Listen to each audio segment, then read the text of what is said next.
এজন ব্যক্তিৰ নেতৃত্বত অসমৰ ভৱিষ্যতটো ভাল হ'ব নোৱাৰে। গতিকে অসমত যাতে শান্তি সম্প্ৰীতি ব্যাহত নহয় আৰু তাৰ কাৰণে আমি হিমন্ত বিশ্ব শৰ্মা ডাঙৰীয়াৰ বিৰুদ্ধে বিৰুদ্ধে পুলিচক আমি কথা কৈ যাব বিচাৰিছোঁ। যদি পৰৱৰ্তী সময়ত অসমত অশান্তি সৃষ্টি হোৱাৰ কিবা পৰিস্থিতি হয় তাৰ কাৰণে হিমন্ত বিশ্ব শৰ্মাই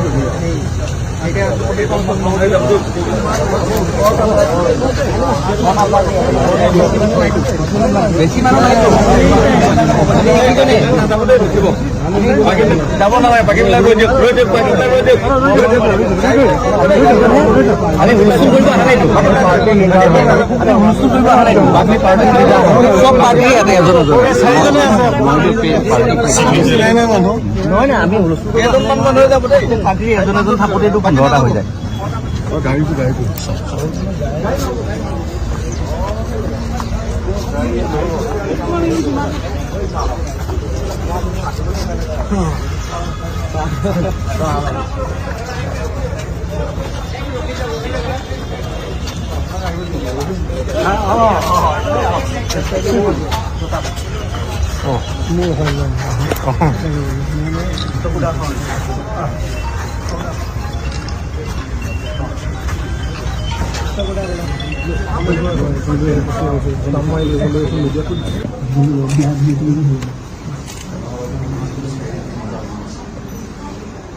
তেখেতে কৈছিলে যে উজনি অসমৰ ল'ৰা ওলাই আহি গুৱাহাটীত নিয়া শেষ কৰি দিব। এই ধৰণৰ গণতান্ত্ৰিক প্ৰক্ৰিয়াৰে সংবিধানৰ নামত শপত লৈ এজন মুখ্যমন্ত্ৰীয়ে যি ধৰণৰ আচৰণ কৰিছে, এটা উদণ্ড, এটা উৎকট আৰু এটা বিভৎস মানসিকতা, সকলো ৰাজনৈতিক শালীনতাক ত্যাগ কৰি পেলাই বিধানসভাৰ ভিতৰতো তেওঁ যিধৰণে মুক্তি কৰিব, এই ধৰণৰ পৰিচালনাসুলভ যিবিলাক মন্তব্য কৰিছে তাৰ পৰা এই কথা প্ৰমাণ হয় যে he is really A self declared made dog. তেওঁ যে নিজে যে বিজেপি ৰাজ্যিক কাৰ্যনিৰ্বাহক সভাত আনুষ্ঠানিকভাৱে ঘোষণা কৰিছিলে যে মই এটা পাগল কুকুৰ, এই কথাটোৰ যোৱা সময়ছোৱাত তেওঁৰ কথা বতৰা বিভিন্ন পৰিচালনামূলক বক্তব্যৰ পৰা বাৰে বাৰে প্ৰমাণ হৈছিল।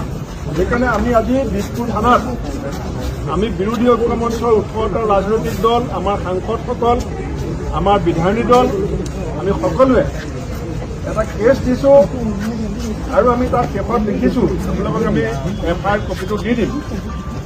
We therefore request you kindly to register a case against accused person Himanta Biswa Sharma and his co-conspirators under section 61, 196 and 35(2) of the Bharatiya Nyaya Samhita 2022 and 2023 and investigate.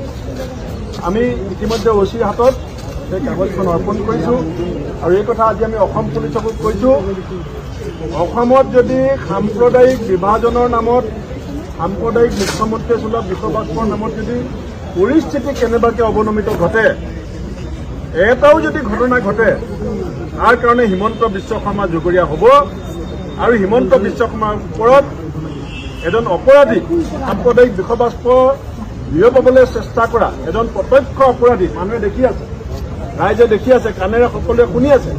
আচলতে পুলিচে স্বমত কেছ ল'ব লাগে, কিন্তু আমি পুলিচক আহি সহযোগ কৰিছোঁ কেছ ল'বৰ কাৰণে আৰু অনতি পলমে তেওঁক গ্ৰেপ্তাৰ কৰিবৰ কাৰণে আজি আমি দিছপুৰ থানাৰ চোতালৰ পৰা অসম পুলিচক দাবী জনাইছোঁ।